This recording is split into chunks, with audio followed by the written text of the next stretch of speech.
हजारों घर,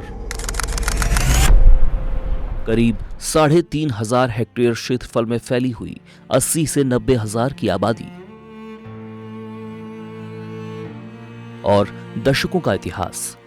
ये है एशिया का ऐसा सबसे बड़ा गांव जहां सड़क, बिजली, पानी, school, ITI, hospitals, post office, bank और ATM जैसी तमाम सुविधाएं तो हैं, मगर कागजों पर आज भी इस गांव का कोई अस्तित्व नहीं है। यानी अपनी जमीनों पर यहाँ के लोगों का कोई मालिकाना हक नहीं है।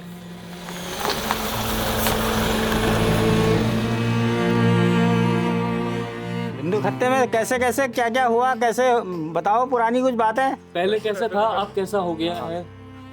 अब जो करा हमने लगे सब खोदा खादी और इसे फावड़े से यहाँ पर पानी के लिए भी इतनी मुसीबतें झेली साहब।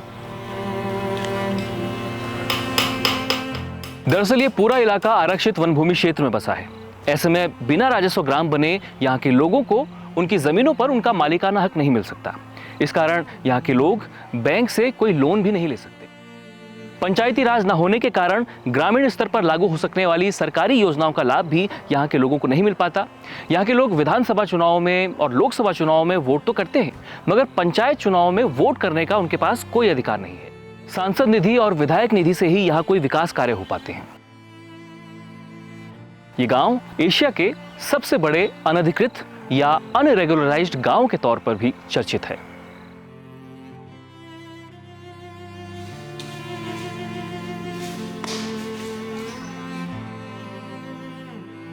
उत्तराखंड के नैनीताल जिले की लाल कुआं विधानसभा में मौजूद बिंदु खत्ता करीब 5 दशकों से भी ज्यादा वक्त से यहाँ के ग्रामीण इसे राजस्व ग्राम बनाए जाने की मांग करते आ रहे हैं। सरकारों द्वारा कई बार की घोषणाएं भी की गईं, मगर हर बार यहाँ के लोगों को मायूसी ही नसीब हुई। आज तुम मतलब उन लोगों को सारी सुविधा यहाँ पर लोगों को मिल चुकी है। क्यों दी भाई सुविधा तुमने?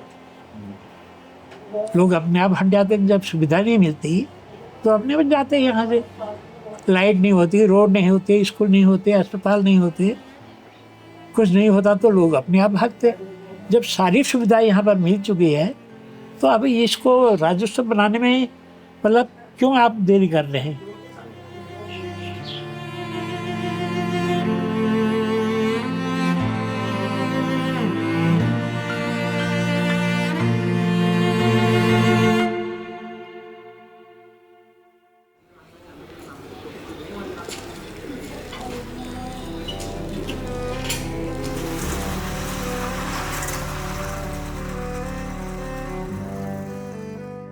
इतिहास की बात अगर हम करते हैं तो जो हमारे पूर्वजों ने बताया और उसके अलावा जो वन विभाग के जो अभिलेख हमने खंगाले उसमें हमें पता चला कि एक प्रथा होती थी पुराने समय में कि लोग पहाड़ों में जब शीतकाल में, जाड़ों में जब हिमपात ज़्यादा हो जाता था तो जानवरों के लिए जो चारे की कमी हो जाती थी, तराई के जंगलों में आ जाया करते थे, जिसमें बिंदु खत्ता सहित अपने काशीपुर से लेकर इधर खटीमा सितारगंज वाला जो क्षेत्र है, पूरा जो तलहटी तराई क्षेत्र है, इसमें लोग आते थे।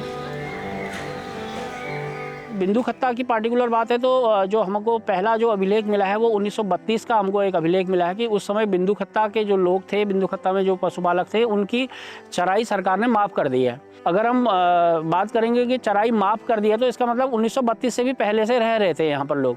उसके बाद जो हमारा सेकंड हमको अभिलेख मिलता है वो 1952 में बिंदु खत्ता में राजकीय प्राथमिक विद्यालय बिंदुखेड़ा के नाम से खुला है। तो ये भी एक प्रमाणित करता है कि अगर 52 में अगर कहीं पर विद्यालय खुल रहा है तो वहाँ पर एक आबादी जो है बस गई होगी। तो हालांकि उस दौरान पर भी 52 के दौर में भी या 50-60 का जो दौर था उस दौरान भी जो यायारवी प्रथा है यहाँ पर लगभग चलती थी। लोग पहाड़ों से आते थे, कुछ समय यहाँ पर 6 महीना यहाँ रहते थे, यहाँ काम करते थे। 5/8/1950 मेरी जन्म तिथि है और मैं यहीं पैदा हुआ। बचपन से 6 महीने यहाँ, 6 महीने पहाड़ रहते थे हम लोग। और क्या कहते हैं, मैंने प्राइमरी स्कूल यहाँ पढ़ कर पुराने खत्ते में 1952 में खुला हो। सन 59 में मेरी शादी हुई थी। सन 59 में, सन 59 से मैं बराबर यही रह रही हूँ। अभी कुछ समय तो पहाड़ आते जाते रहते थे, कुछ समय से फिर हम यहीं बचे ठहरे। 1950 में यहाँ पंडित जवाहरलाल नेहरू जी आए थे बिंदु खत्ता पंथनगढ़। तो उस वक्त मैं छोटा सा था, मैं भी देखने के लिए गया था वहाँ। तो तब से हम लोग मतलब पहाड़ से आते जाते रहते थे। 1970 से मैं कंटिन्यू यहीं पर हूँ। 1970 के बाद यहाँ वन विभाग वालों ने कुछ नहीं करने दिया, तमाम दिक्कतें आने लगी। यहाँ शुरुआत में बसे लोगों को, जो अब 70 साल से भी ज्यादा उम्र के हो चुके हैं, तब वन विभाग द्वारा समय समय पर अलग अलग तरह से परेशान किया जाता रहा।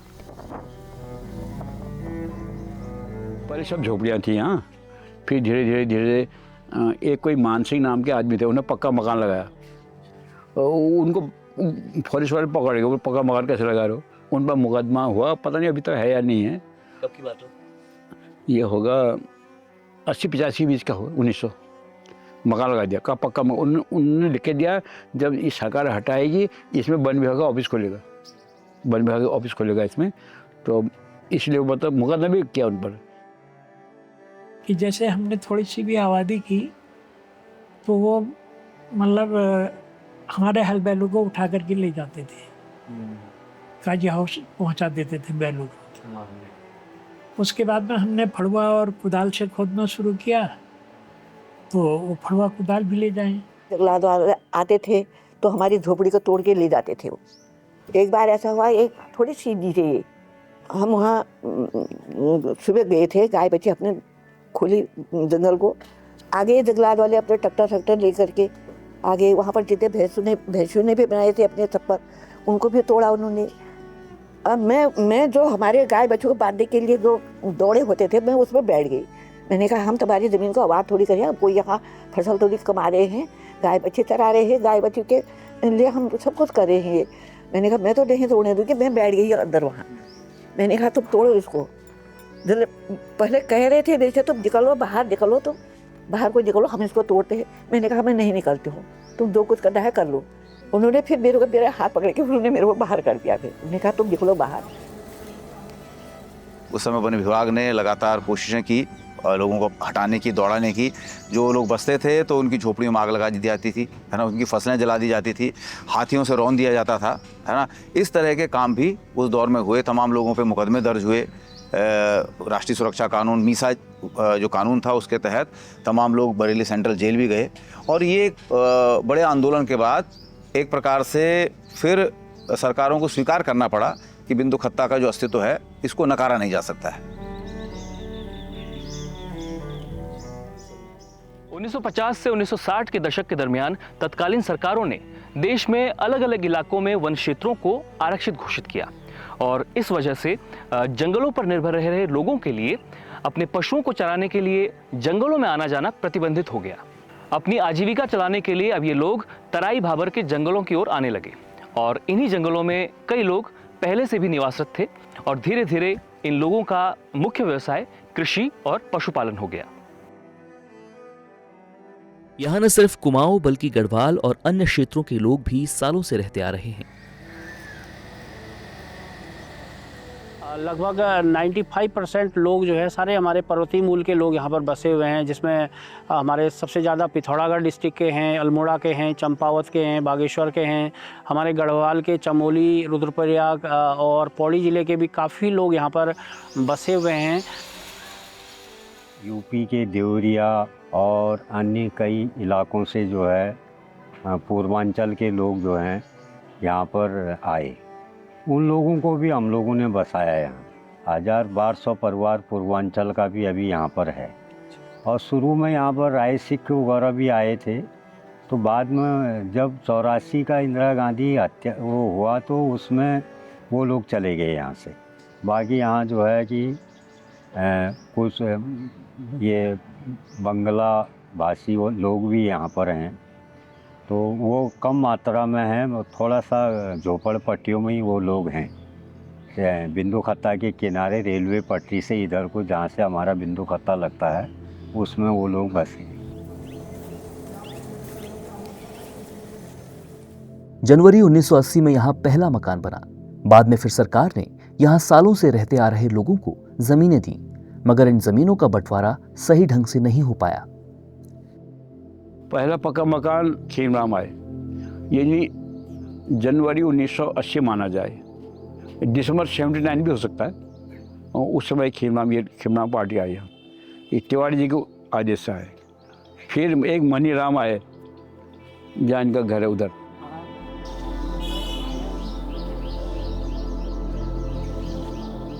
गवर्नमेंट ने यहाँ ज़मीन दी, पट्टा दिया 129। उन्होंने कहा अब तो रहने देंगे, यहीं रहेंगे। फिर धीरे धीरे लोगों ने मकान बनाया, पक्के मकान बने। फिर धीरे उन्होंने कहा पहाड़ जाना बेकार है, अब यहीं रहो। तो ये भावर पहाड़ का फिर बंद हुआ जब से ये ज़मीन यहाँ दी ना गवर्नमेंट ने। जिनके पास भैंस थी उनको तो उन्होंने 1 एकड़ ज़मीन रखी, कहा तुम हमारे पास भैंस है, हम बड़े हम ज़्यादा खाएंगे। और जो कुछ लोग खाली चटाई बनाते थे, जिनका भैंस नहीं थी, उनको ज़मीन कम दी। यहीं से झगड़ा शुरू हुआ। ये लोग तो चटाई बनाते हैं, इनको क्या चाहिए, तो घम तपुआ हैं, इनको खाली इतनी जगह चाहिए चटाई बनाने के लिए, हो गया, इनको कम ज़मीन दो। जो ये ज़मीन बांटने वाले थे पुराने खत्ते में, उन्हें अपने रिश्तेदारों को बुलाया, और ये मेरे भाई के लड़के का ये, और कोई पेट में बच्चा होने वाला था उसका भी नाम लिखा इन्होंने। हाँ, उसका भी नाम लिखता, तो ऐसे झगड़ा शुरू हुआ। गवर्नमेंट ने 129 एकड़ का पट्टा दिया। वो उसमें लालवा ग्राम सभा थी हमारी, लालवा ग्राम सभा में आते थे हम लोग, हमारा राशन कार्ड और सब लालवा में आता था, लालवा ग्राम प्रधान होता था। और उसके बाद ज़मीन कम ज़्यादा हुई, ये यहाँ चारागाह था, या किशन सिंह, ये बहादुर जग्गी, और ये एरिया चारागाह था। गवर्नमेंट ने जुताई की, चारा ही बोया, और ये चारा कहाँ बोया, फिर लोगों ने बोला हमें ज़मीन दो, हम यहीं दो, तो वो भी इस ढंग से आबाद होता गया। बिंदुखत्ता की करीब 75% आबादी सैनिक परिवारों की है। ग्रामीणों का कहना है कि यहाँ इतने सारे लोग सैनिक परिवारों से आते हैं। सैनिकों का हर जगह सम्मान होता है, मगर यहाँ हमें अतिक्रमणकारी कह दिया जाता है। इलाके में सारे मिलिट्री वाले हैं। मिलिट्री वालों को तो ज़मीन में बहुत ही सुविधा थी, मकान बना हुआ मिला सब। लेकिन अब जो होगी, यहाँ से जाओ, मिलिट्री वाला जाएगा कहीं, पहले तो वही लेबर भी कहीं नहीं जाएगी, बेचारे असहाय हैं। मिलिट्री वाले को तो खुद ही अलाउ है, तुम कहीं भी तुम्हें ढंग के मिले, तुम्हें ये मिलिट्री वाले, ये सारे यहाँ जो है 90% मिलिट्री वाले मिलेंगे। 65, 62, 71 की लड़ाई और कारगिल की लड़ाई में हमारे कई युवा लोग शहीद हुए, जिनमें अशोक चक्र विजेता अपना मोहननाथ गोस्वामी जी भी हैं और कई अन्य लोग हैं। और हम ये कहते हैं कि हम पहाड़ से, हम चंद राजाओं से पहले के मूल निवासी हैं यहाँ के। विडम्बना है कि हम पहाड़ के रहने वाले, हमें हजारों साल यहाँ हो गए, आज हमारे को कोई पूछने वाला नहीं है और बड़ा कष्ट होता है।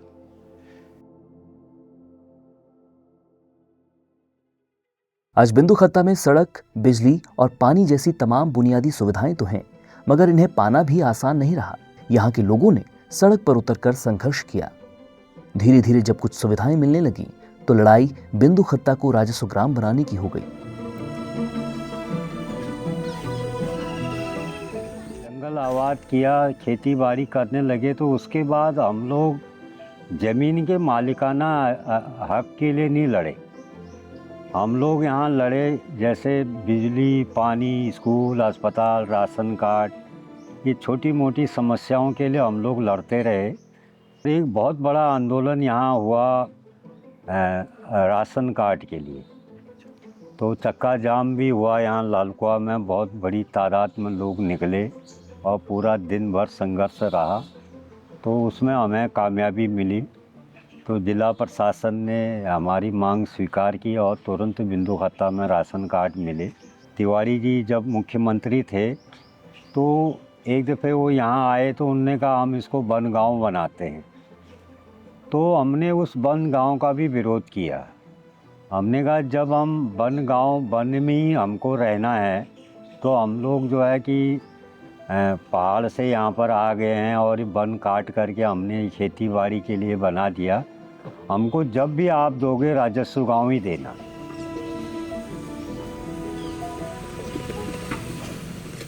कांग्रेस की जब से सरकार बनी तो हरीश रावत मुख्यमंत्री थे, तो यहाँ हरिचंद दुर्गापाल जी विधायक थे।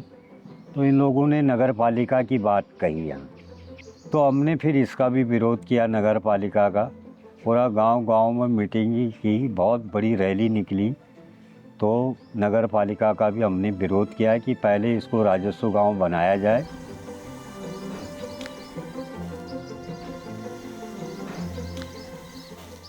साल 2015 में जब बिंदु खत्ता को नगर पालिका बनाए जाने की बात छिड़ी तो कुछ लोगों ने इसका विरोध किया, मगर वहीं तब कुछ लोग इसके पक्ष में भी थे। नगर पालिका जब बनी है उसके 1-2 दिन की घटनाएं, 1-2 दिन के पेपरों को, समाचार पत्रों को अगर आप खंगालेंगे तो चाहे कांग्रेस हो, भाजपा हो, चाहे माले हो, सभी दलों ने उसका स्वागत किया था।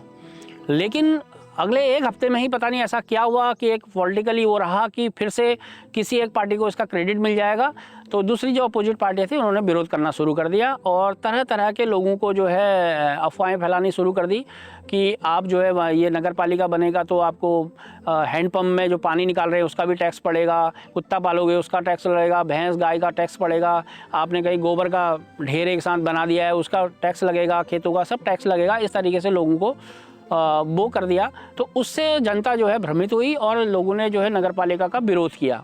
हालांकि हमारा मानना यह है कि नगर पालिका अगर उस समय हो गई थी तो नगर पालिका होने देना था। उसके बाद जो ज़मीनों का अधिकार है वो किस प्रकार से मिल सकता है उस पर काम करना चाहिए था। भाई बिंदु खत्ता को एक बार ये भी झुंझुना पकड़ाया गया कि भाई नगर पालिका बनेगी तो सब ठीक हो जाएगा। जो बापूग्राम ऋषिकेश है, आप देखिए वहाँ तो नगर निगम है, पर हम देख रहे हैं कि नगर पालिका बनने से या नगर निगम बनने से सवाल हल नहीं हो रहा है। नगर पालिका नगर निगम बनने से क्या होगा? नगर पालिका नगर निगम बनने से ये होगा कि ये ज़मीन है, ये ज़मीन की जिस मालिकाने की हम बात कर रहे हैं वो ज़मीन का मालिकाना तो चला जाएगा नगर निगम के पास। आपके नाम पे अगर ज़मीन का मालिकाना है तो उसके बाद नगर पालिका बने, महानगर पालिका बने, कोई नगर निगम बने तो उसमें कोई आपत्ति नहीं है। लोगों ने ये सवाल किया कि भाई पहले हमारी ज़मीन का मालिकाना दीजिए, तो उसके लिए राजस्व गांव बनना जरूरी है। यानी कि एक ज़मीन का पैमाइश हो, पैमाइश होने के बाद इस बात को राज्य सरकार स्वीकार करे, केंद्र सरकार स्वीकार करे कि ये जो भूमि है ये भूमि अब दोबारा से कोई वन भूमि होने वाली नहीं है, बल्कि इसमें इतने लंबे समय से लोग बसे हुए हैं, उनको उनका अधिकार दिया जाना चाहिए।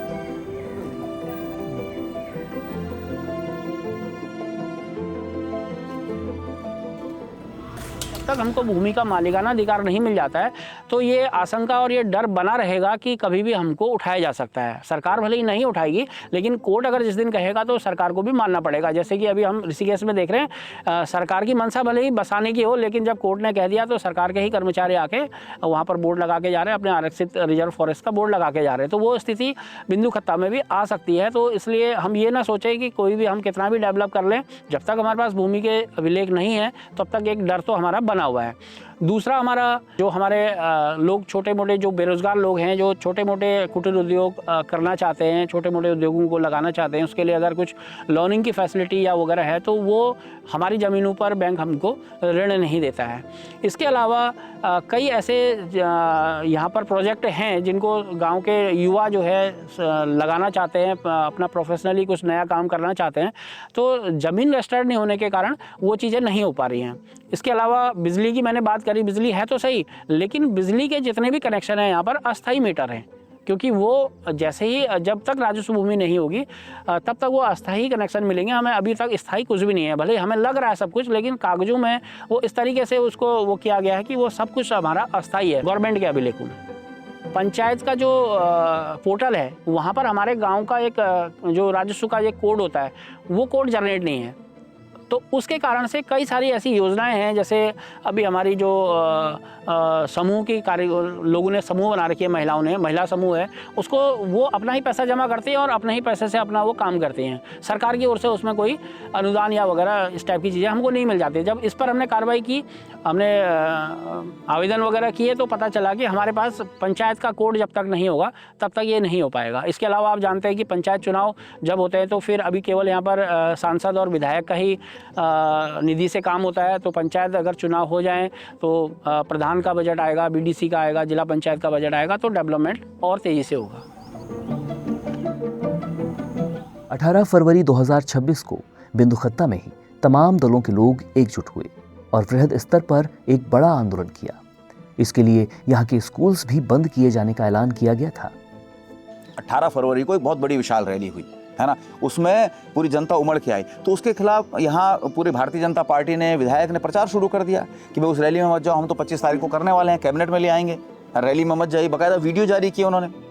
यहाँ लोगों ने रिक्वेस्ट करके तमाम जो प्राइवेट स्कूल हैं उनसे निवेदन किया था कि भाई आप उस दिन बंद रखिए, क्योंकि रैली जाएगी तो हमारा भी एक सहयोग होगा और भीड़ भाड़ होगी तो बच्चों के लिए परेशानी भी हो सकती है। तो लोगों ने उसको स्वीकार किया। तो उसमें बुरा वो करके शिक्षा अधिकारी से स्कूल खुलवाए गए, है ना, गौला को खुलवाया गया। बुधवार का दिन लोगों ने तय किया था क्योंकि उस दिन गौला का गेट बंद होता है। तो ये जो षड्यंत्र है ना, ये करने की कोशिश की। और उसके बाद 25 तारीख को जब कैबिनेट की बैठक हुई तो उसमें बिंदुखत्ता या कोई इसका जिक्र भी नहीं था। आप कह रहे हैं कि डिस्फॉरेस्ट करने से होगा, तो डिस्फॉरेस्ट करने का प्रस्ताव केंद्र सरकार को भेजिए। वो भी आपकी सरकार है, वहाँ भी आपकी सरकार है, यहाँ भी आपकी सरकार है। तो बाधा क्या है ना। लेकिन बाधा यह है कुल मिलाकर के भारतीय जनता पार्टी, इनकी जो सरकार है वो लोगों को बसाना नहीं चाहती है। बीच में जब अतिक्रमण हटाओ की सूची में, जिले की सूची में बिंदुखत्ता का नाम भी आया, उसमें तमाम और सूची थी। उसके बाद बड़ा जुलूस निकला, जबरदस्त तरीके से हुआ। तो एसडीएम ने आकर के कहा नहीं ये तो सूची फर्जी है ना, जिसने सूची जारी की हम उसके खिलाफ मुकदमा करेंगे। बिंदुखत्ता में जितने भी काम आज तक हुए हैं, वो चाहे स्कूल का है, अस्पताल का है, सड़क का है या राशन कार्ड मिलने का है, वो लंबी लड़ाई के बाद, राशन कार्ड वाली लड़ाई में तो लोगों ने लाल कुआं में पूरे दिन भर जाम कर दिया राष्ट्रीय राजमार्ग। आप सोचिए, सुबह से लेकर के शाम तक लोग बैठे हुए हैं, है ना। तो इसके बाद लोगों को राशन कार्ड मिला।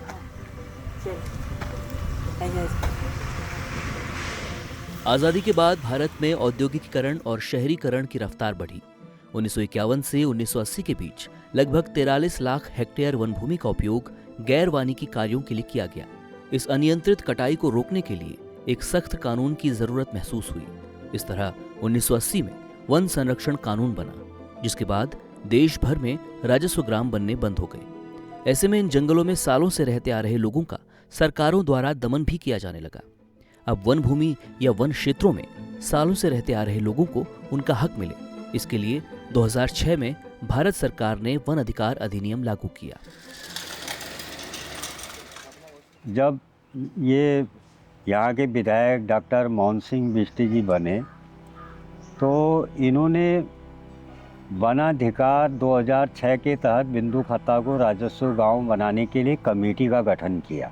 उसमें कुछ लोग इन्होंने अपनी पार्टी के डाले और कुछ लोग यहाँ के सामाजिक कार्यकर्ताओं को डाला। 15 लोगों की एक कमेटी बनाई और पूरे बिंदुखत्ता में जो है एक जनगणना कराई, रजिस्टर बने हर गांव के। यहाँ करीब 32-33 गांव हैं हाँ बिंदुखत्ता में।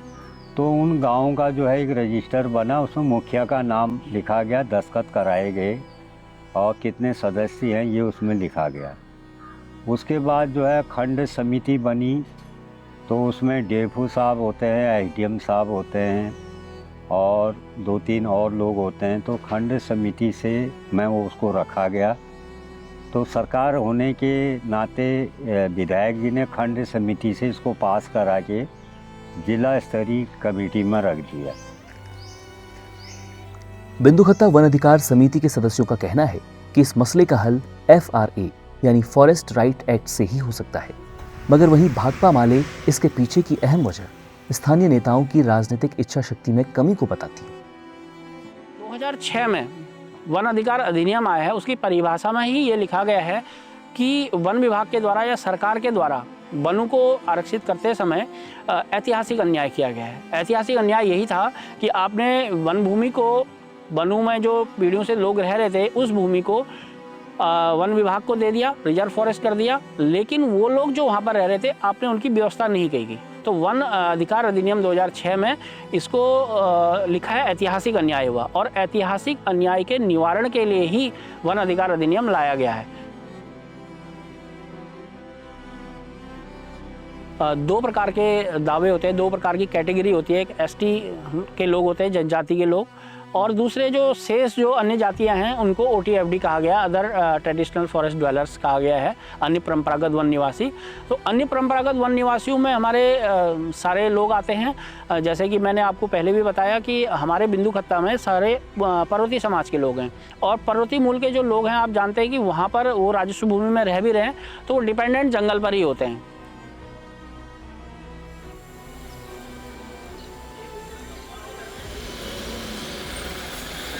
अधिकार कानून 2006 जो है, जिन्होंने भी थोड़ा भी उसका अध्ययन किया है वो जानते हैं कि उसमें 3 पीढ़ी का रिकॉर्ड देना पड़ता है, और उसमें व्याख्या के साथ साथ ये भी है कि 3 पीढ़ी का अर्थ है 1 पीढ़ी 25 साल है, और वो भी दिसंबर 2005 में जब वो संसद में पेश हुआ था उससे पहले का, यानी उस 2005 से पहले लोग जो बसे हुए हैं वही उसके लिए दावा कर सकते हैं।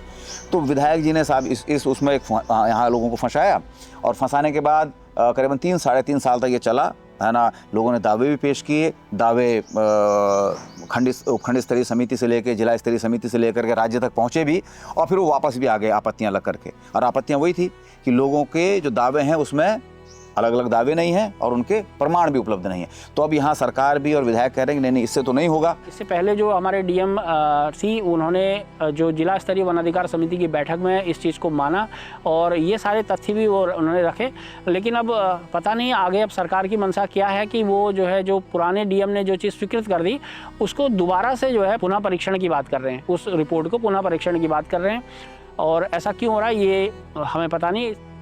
विधायक जी ने ये कार्रवाई शुरू की तो इन्होंने जिला स्तरीय समिति से, और उसमें क्या लिखा वो तो उस फाइल में है। तो जिलाधिकारी से हम एक दूसरे मामले में एक दफ़े मिलने गए तो जिलाधिकारी ने कहा कि पुराना बिंदु खत्ता 129 परिवार इस श्रेणी में आता है, नया बिंदु खत्ता इस श्रेणी में नहीं आता है। तो निश्चित ही उन्होंने ये नोट लगा करके ऊपर भेजा होगा, जो फाइल देहरादून भेजी। तो देहरादून 17-18 महीना ये पड़ी रही, तो राज्य स्तरीय कमेटी में, तो उसमें मुख्यमंत्री और वन सचिव और ये तमाम लोगों की एक कमेटी उसमें रही। तो बाद में उन लोगों ने परीक्षण करके उन्होंने फाइल वापस जिले से खंड में भेज दिया। ये कह दिया कि इसमें FRA के तहत जो है बिंदु खत्ता उन नियमों शर्तों को पूरा नहीं कर रहा है। तो उसी भी जो है कि मुख्यमंत्री ने एक घोषणा भी की थी यहाँ कि बिंदु खत्ता को हम राजस्व गांव बनाएंगे। जब फाइल वापस आई तो उसके बाद मुख्यमंत्री ने वो घोषणा भी विलोपित कर दी, वापस ले लिया। वजह की बात यह है कि इसी के जैसा एक इलाका और है बागजाला, है ना, हल्द्वानी के सामने गोलापार स्टेडियम के पास में गांव है। जब हम लोग वहां आंदोलन कर रहे थे तो वहाँ 17 अगस्त के दिन पिछले साल 2025 में विधायक जी आए थे। 18 से वहाँ आंदोलन होना था, तो 17 को उन्होंने एक मीटिंग की कि भाई आंदोलन मत करिए, 3 महीने का मुझे समय दीजिए, मैं 3 महीने में सब कर दूंगा। और बिंदु खत्ता तो हमने राजस्व गाँव बना दिया है, बिंदु खत्ता का तो बस केवल घोषणा होना बाकी है। बागजाला वालों ने थोड़ा देर कर दी है, और आपका भी हम वनाधिकार के तहत करेंगे। तो हमने सवाल पूछा, हम लोग भी गए थे वहाँ ज्ञापन लेकर के, किसान महासभा की तरफ से किसान महासभा के अध्यक्ष आनंद सिंह नेगी जी और मैं वहाँ गए थे। तो हम लोगों ने कहा देखिए आप वनाधिकार कानून की बात कर रहे हैं, लेकिन वनाधिकार कानून तो 3 पीढ़ी का रिकॉर्ड चाहिए, है ना, वो लगभग 75 साल का चाहिए। और अगर 2005 से अगर हम गणना करें तो 1930 तक का जाता है ना। और तमाम आदिवासी इलाके हैं, हमारे झारखंड में विधायक रहे हैं कॉमरेड विनोद सिंह, मैंने उनसे लगातार पूछा भी कि भाई यहाँ तो ये बात हो रही कि हो जाएगा, आप ये बताइए। वो कह रहे हैं कि जो आदिवासी इलाके हैं सरकार भी जानती है, पूरा प्रशासन जानता है, अधिकारी जानते हैं कि ये परंपरागत रूप से सैकड़ों साल से जंगल में रह रहे हैं, पर उनके दावे अस्वीकृत हो जा रहे हैं क्योंकि दावे के पक्ष में प्रमाण नहीं है ना। तो यहाँ तो ऐसा होना संभव ही नहीं है। तो हम उन्होंने कोई बात नहीं, हम तो सरकार हैं, बिल्कुल ऐसे ही कहा उन्होंने। लालकुआं विधायक ने कहा हम तो सरकार हैं, 75 साल के हम 35 साल में भी कर देंगे। हमने तो उनसे कहा साहब ये तो संसद में पारित कानून है ना, इसमें ना मुख्यमंत्री कुछ कर सकता है ना आप कुछ कर सकते हैं, इसमें कोई भी अगर संशोधन होगा तो भारत की संसद कर सकती है। पर उन्होंने नहीं हम करेंगे और ये सब करेंगे। तो हम कह रहे हैं उस समय तक तो ये बात हो रही थी, अगस्त के महीने तक। फिर सितंबर में बिंदु खत्ता राजस्व गाँव का जो घोषणा थी, मुख्यमंत्री जी ने खुद घोषणा की थी, उसको विलोपित कर दिया गया, है ना।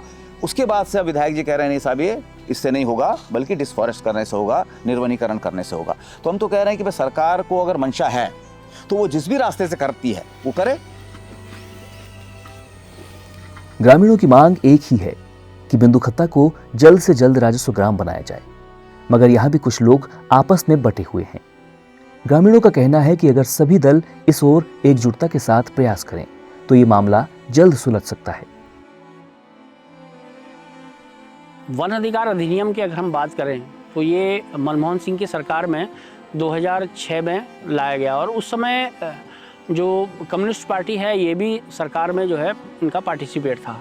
इनके जो उस समय के लोग रहे, उस समय के नेता रहे, उन्हीं को इसका क्रेडिट जाता है कि ये इन्होंने वन अधिकार अधिनियम लेके आए। अब 2022 में जब बीजेपी के जो विधायक बने हैं तो उस समय क्या हुआ कि जो हम लोग, जो हमारी अभी 4-5 लोग जो मेनली इसमें काम कर रहे हैं, जिसमें हमारे बसंत पांडे जी हैं, उमेश भट्ट जी हैं, अर्जुन नाथ गोस्वामी जी हैं और मैं स्वयं हूँ, तो 4-6 लोग हम लोग पहले से इस पर संभावनाओं पर तलाश कर रहे थे। तो उस दौरान हम जो है विधायक जी से मिले और विधायक जी ने भी हमें बुलाया, तो ये प्रक्रिया उस समय शुरू हुई। तो उससे क्या होता है कि जो कांग्रेस के लोग हैं और जो हमारे कम्युनिस्ट लोग हैं, जो माले के लोग हैं, उनको ये लगता है कि ये पहल बीजेपी ने शुरू कर दी है, तो ये जो है एजेंडा बीजेपी का एजेंडा चल रहा है। वो उस बात को भूल गए कि ये जिस पर काम कर रहे हैं ये हमारे ही पार्टी के लोगों ने वो किया है।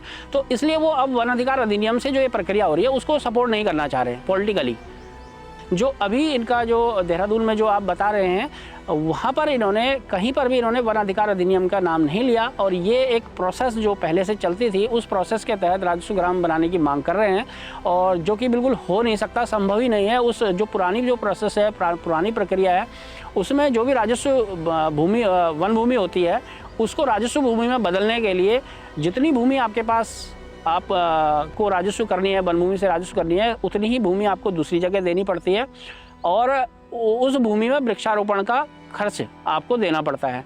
और वो लगभग अगर देखा जाए तो अरबों में होगा। अगर आपके पास ज़मीन देने के लिए नहीं है तो आपको फिर उसके ज़मीन का भी पैसा दुगना देना पड़ता है।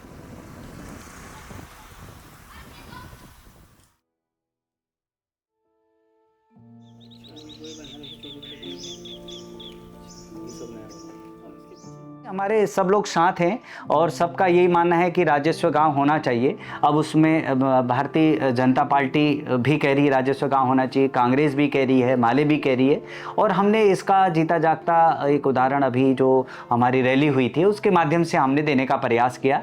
एक झंडे में सारा पूरा बिंदुखत्ता नेशनल फ्लैग के नीचे था और सब लोगों ने इस पर बात रखी। जो बिंदुखत्ता के रहने वाले हैं वो सिर्फ राजस्व गांव की बात कर रहे हैं और जो लोग दूसरे गांव के रहने वाले हैं वो इस तरह की बातें कर रहे होंगे, ऐसा मुझे लगता है आपसे बात करने में। यहाँ के लोग ऐसा नहीं।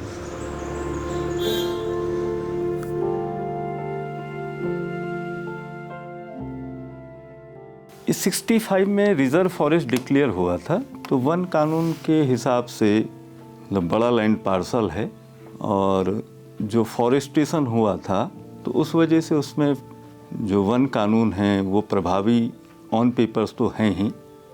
तो इसमें जिस दिशा में सरकार सोच रही है तो फिलहाल जो है उसका वे आउट निकालने के लिए बैठकें हुई हैं शासन स्तर पर।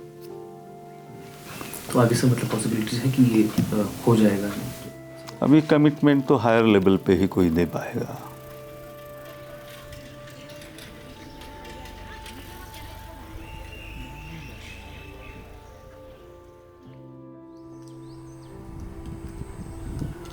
बिंदुखत्ता के लोगों की मांगे जायज हैं। यहाँ के लोग अपनी पीड़ा जाहिर कर बताते हैं कि अगर सरकार को इसे राजस्व ग्राम घोषित नहीं करना था तो यहाँ सड़क, बिजली, पानी, स्कूलों को मान्यता, पोस्ट ऑफिस, बाजार और अन्य बाकी सब सुविधाएं क्यों दी गईं? उनका मानना है कि स्थानीय जनप्रतिनिधि जानबूझकर राजनीतिक एजेंडे के तहत मामले को लंबा खींच रहे हैं। साफ तौर पर यह राजनीतिक इच्छा शक्ति की कमी है, वरना ट्रिपल इंजन की सरकार होने के बावजूद यहाँ के लोगों को इस तरह से क्यों बेबस होना पड़ता।